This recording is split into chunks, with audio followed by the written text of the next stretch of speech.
Okay, I think we can start. Good afternoon, everyone. My name is Denise, and I'm going to be supporting the webinar today. Today's webinar is on the Digimap's global collection as an overview. And our presenters will be Anna Hill, geospatial technician, and Stephen Kay, software engineer, both at Edina. This webinar will be recorded and will be available on YouTube in a few days' time, but you will receive within the next 48 hours a raw copy of the webinar, and that is just not going to be trimmed and cut to make it nice.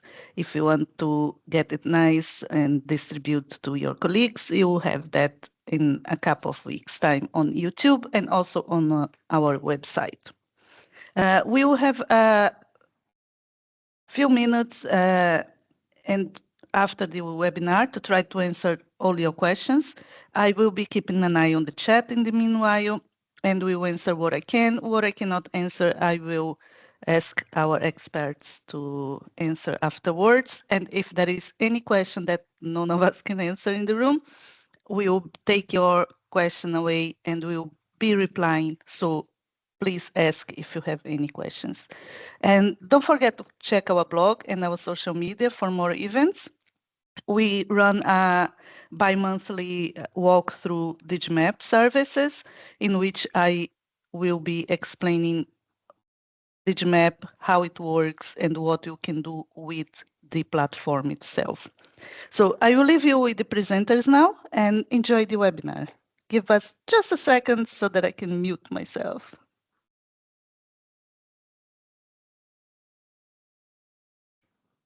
Hi everyone, thanks Denise. Starting us off, I'll just share my window. And can everyone see this okay? Perfect. So, yep, so myself and my colleague Stephen, we're going to go over just global Digimap, what we have available for you, and we're going to focus a lot on Overture Maps, which is our recent addition. So just, start off with just an overview of global Digimap as a whole product, and we're going to specifically delve into Overture Maps, why it's new, why it's exciting. And my colleague Stephen is going to take us through a demonstration of the client and just go through all the functionality we have, and then we'll have some time for questions at the end. So just about global Digimap, what is it? Well, it's global coverage, data analysis and mapping. So we've got data from Collins Bartholomew, so think about world panorama, that kind of atlas level country information, really beautiful mapping, natural earth, kind of more of a backdrop, and some more like natural phenomena. And then we also have, in a bit more granular detail, we have Overture Maps, which is our now kind of global coverage vector product. So think about, first of all, about Overture Maps. So it's this map data set from the Overture Maps Foundation. It's come out in the past couple of years. Kinds of response, there's a need for like a good, robust, open, global coverage data set. So a lot of different partners had this need for this product. So think about Meta, TomTom, Google, other commercial, governmental, and open data providers from a whole range of sectors just kind of came together to have this one standardized product. So the data from a huge range of sources of different types, and it's been cleaned, standardized, and made into a unified product. So we have consistent global coverage for that. And that's just a map from an area of Alkmaar, north of Amsterdam, from our new mapping. So Overture is kind of positioned as a kind of a new enriched OpenStreetMap. So I think for explaining what it is, it's kind of helpful to have the comparison. So thinking about OpenStreetMap, it can be fragmented and a bit inconsistent between countries because it's kind of developed by the community. So a lot of the differences of coverages where people are enthusiastic and taking the time to map things out. So it obviously varies if people aren't quite so active in an area. So about 40% of the data in Overture is from OpenStreetMap, but the Overture data is kind of enriched that with data from other sources and improves the OpenStreetMap data model, just so it's maybe a bit easier to use. We've definitely found that when loading it in. So it's classified into different themes, including transport, land use, land cover, division, water, infrastructure. There's a whole range of things, and it's yeah, much more simple. And then OpenStreetMap data, a lot of the attributes stored is tags. So these being normalized and features now classified by type, subtype, and class for consistent global mapping. And just to go into that a little bit more, I know there's a lot of text on the screen, but I hope it's like sort of intelligible. So in the past, for OpenStreetMap data, it's not stored as buildings or roads or trees or fountains. You'll have it stored as points, lines, multi-lines, multi-polygons. So this is just an example from the Louvre in Paris. In OpenStreetMap, it's polygon, multi-polygon, and it's down the bottom there, it says tourism museum. So you know it's a museum, and then you have other tags at the bottom. But depending on the different polygon options, there's a lot of potential options that it could have been. So it could have been something within boundary or barrier. When it's not that, those fields are just null. So you have a lot of redundancy. So maybe it's make the data not so helpful. Whereas Overture, you can see on the right here, it's a build. This is a row from the building multi-polygons, and it has name features. It still has a lot of the tags, so it has the source that's OpenStreetMap, and it has in the kind of confidence value. You can't see it's kind of off the screen, but it's been further classified. So you also have kind of what subtype it is. So it's an entertainment building, and then there's a lot of other really rich attribution in there. So you have the names tags have been kind of taken out. So you have primary names just in a simple field, and then you have a JSON field with a lot of alternative names that you could use it as, and then other things like, is it underground? How many floors are there? Some things about roof material. So it's a lot richer and it's much more suitable for analysis, and it's really helpful also for our mapping. So on to the next, another really huge improvement between Overture and OpenStreetMap is the inclusion of data from a whole range of sources mean the coverage is a lot better. And you really see that with buildings. So just thinking about this example on the side, this is Twickenham. So the lower image is OpenStreetMap. You can see there are some buildings there, but it depends. People have put those in. Whereas at the top image is Overture Maps. There's a lot more buildings in there, and that's come from a range of sources like satellite images, and also a lot of machine learning derived buildings. So that, yeah, build up. So now there's about 2 billion records. So of these, about 700 million of them are from OpenStreetMap. And it's important to say with attribution and if you have overlapping buildings which take precedence. With Overture Maps, when they've put in a building row, there is a lot more precedence and confidence placed in features that have come from OpenStreetMap rather than different machine learning sources. So some of them have higher priority and higher precedence in the mapping or in the product. So you can they've worked on which ones are going to be the most effective buildings and most useful.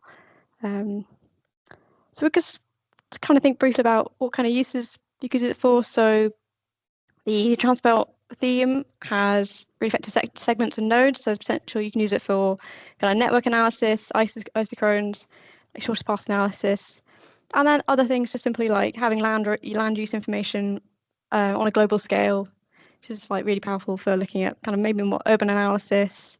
Different kind of geographies there.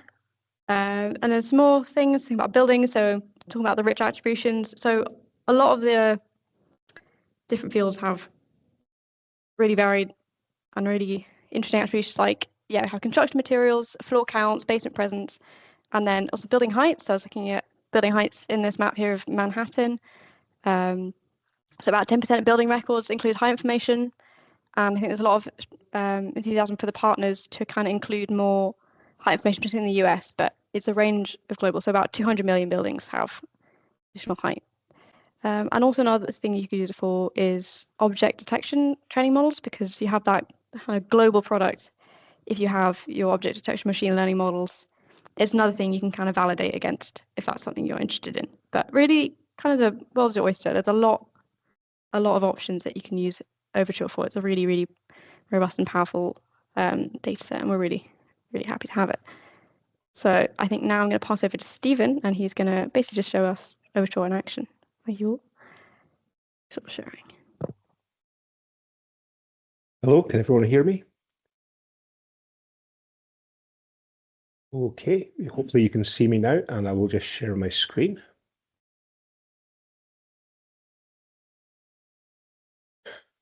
Okay, hello everyone. I take it you can all see my screen now. Can we see? That's fine. Okay, so I'll just give you a quick demonstration of global in Digimap. So it shows up here. And over here. Wait, it is not. Is it not moving? Oh dear, hang on. Oh, it is now. It is. Okay, just a bit slow perhaps. Okay. So we've got our map here. Now you can see at the moment, because we're zoomed out, we're showing an actual Earth. As I zoom in, let's go to New York, for example. As I zoom in slowly, we will swap over from natural Earth into Collins Bartholomew. So that gives you, these are all rasters up until now, up for these zoom levels. Keep on zooming in, and eventually we'll come to Overture Maps. So we've got a base maps toggle up here. That shows us what's available at each zoom level. So you can sometimes have more than one map available at a given zoom level. But I'm just going to show Overture Maps at the moment. Just carry on zooming in. So for over here, we've got map content. So this is just a legend. I can expand everything. Got our legend there with different categories for transport, land features, and so on. We have got overlays. Now, this is something that I'll zoom out a bit to show the overlays, because it works a bit better zoomed out, because some of these overlays are more detailed than others. So let's try something like the average temperature or the population density. Let's try population density. There we go. So we've got a raster overlaid on there. What we can do is we can change the transparency if we're wanting to use this as the basis of a print or a map. So as we zoom in, you can see the sizes of the cells. It'll take a little while to redraw.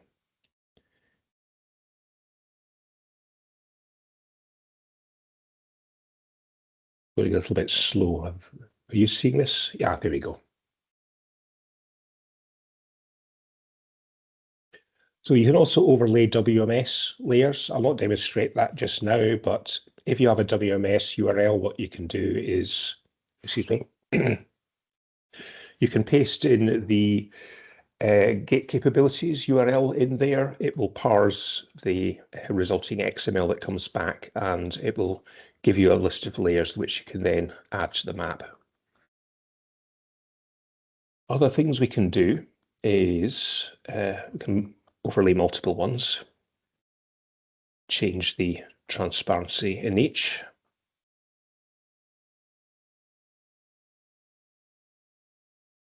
Turn that off. Now we've got various drawing tools. Now you can use the drawings to save labels, points, areas of interest that you want to do. And you could also carry this across onto areas of interest for downloading data. So let's say I want something like the area around Central Park. So that's Central Park there. So I'm just going to draw a shape. I'm going to draw a polygon. Just going to draw that there. Sorry.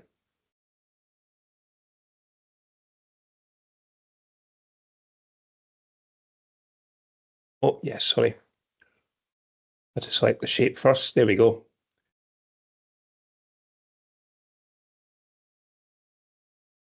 Double click to confirm that. There's other shapes available. A circle, for example. You can also do a buffer. So if, for example, you've been asked to have a look at something like, let's go to the airports over here, JFK. Is that JFK Airport? Or LaGuardia, I can never remember. So let's say you want to draw a buffer around this. Let's make it a 10-kilometer buffer. Single click, and you've now got a 10-kilometer buffer around the airport, which you can then move if you need to. But the most useful part, I would say, is when it's coming to downloading. So what I'm going to do is I will copy drawings for download selection. And what that's going to do is copy my annotations over onto this panel here. So that's going to allow us to download these particular areas of interest, and the data will get clipped for you. Now, I'm not going to actually download this because it will take a while because of the size of the areas, but I'll just add it to the basket, show you the general thing. Now, actually, okay, we've got two options there. You can see there we've got one in red. The reason for that is DWG isn't available unless it's less than 5 kilometers square. So we're way over our quota with that. The reason being that DWG is really just intended for small areas. So instead, what I'm going to do is I'm going to click on Overture Maps, add to basket, and then you get to choose. So a couple of formats you can use. There's GeoPackage, which is useful if you're using QGIS or the open source stack. We've also got File Geodatabase, which you can also use for likes of Esri or MapInfo or other things like that. I'm going to choose GeoPackage. Then I'm going to do Select. So this is where you can choose. Now, as Anna mentioned already, we've got thematic split in terms of the data we've got for download. So we've got things like the buildings layer, we've got divisions, so that's things like counties, states, things like that. We've got infrastructure, so that's things like power lines, canals, things like that. We've got land use, land cover. Places, that is, generally speaking, things like shops, businesses. Transport, that's things like road and rail and water layers. By default, we can choose all of them. I'm just going to choose all of them. And when I do request download, well, I can give this a name. This is my test. I won't do that right just now because that will probably take about 10 or 15 minutes to process given the size of the area. So what I'll do is I will do a very, very quick clear of that. Clearly we've got delete. There we go. So you can do a very small area. So let's do around Grand Central.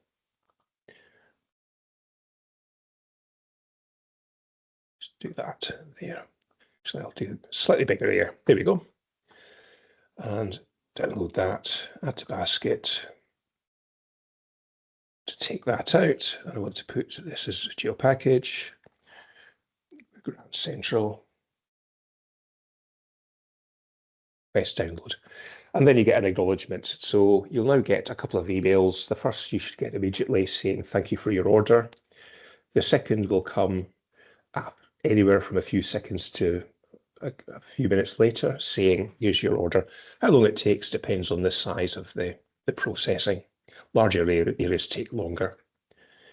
Okay, done that. So I will quickly swap over to QGIS to show you what I did earlier. So this is QGIS. So this is one I downloaded. This is roundabout Liverpool. So I'm just going to change this. It looks a bit squished at the moment because I need to show it in national grid format. That looks a bit better. So you'll see it looks quite neon coloured at the moment. That's because I've not applied any styling at all. It's all the layers as they came through from the download. So you can see there. Take out various layers. So let's take out the transport. Keep the transport in. Transport connectors. So there, for example, you've got a transport network which you can now use for things like routing. You could use it for network analysis, things like that, isochrones, what have you. You've got building areas and building parts.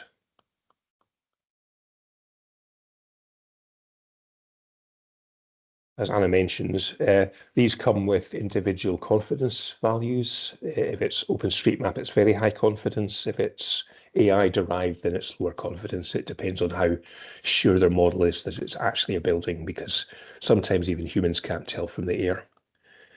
We've also got things like water lines, land lines, infrastructure. So things like power lines, it can be power lines, it can be walls. These, for example, might be, looks like marinas, something like that. Go to show underlying OSM. See what it's actually, yes, that's a marina.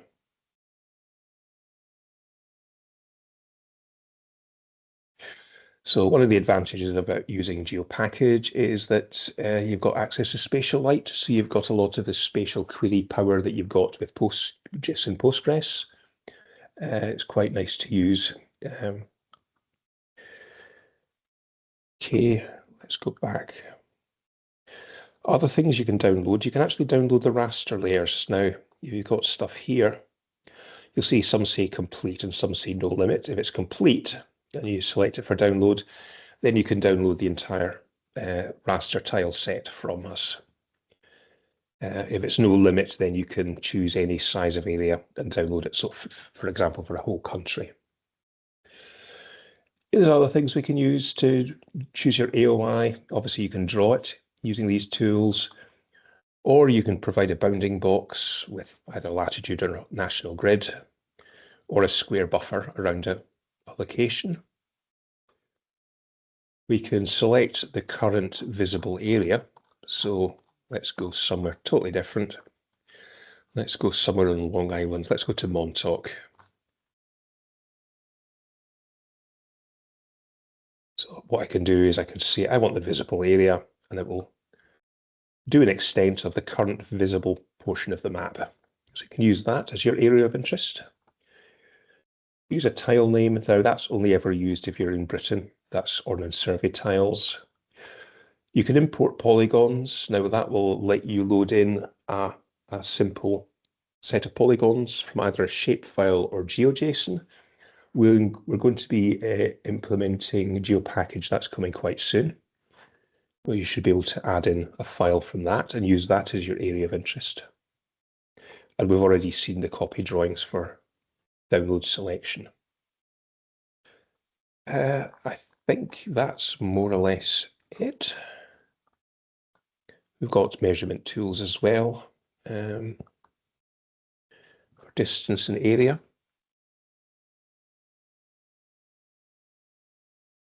But these work with all of the maps. Likewise.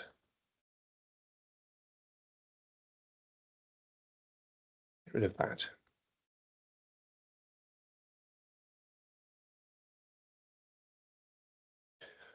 And I think one of the things I forgot to mention is you can also save maps. So if you have a load of annotations, a load of areas, labels, and so on that you've added to the map, you can save them here. Come back to them. They work just like the spatial bookmarks that you get in QGIS, if you've come across those before. So loading them will take you back to where you were working on before.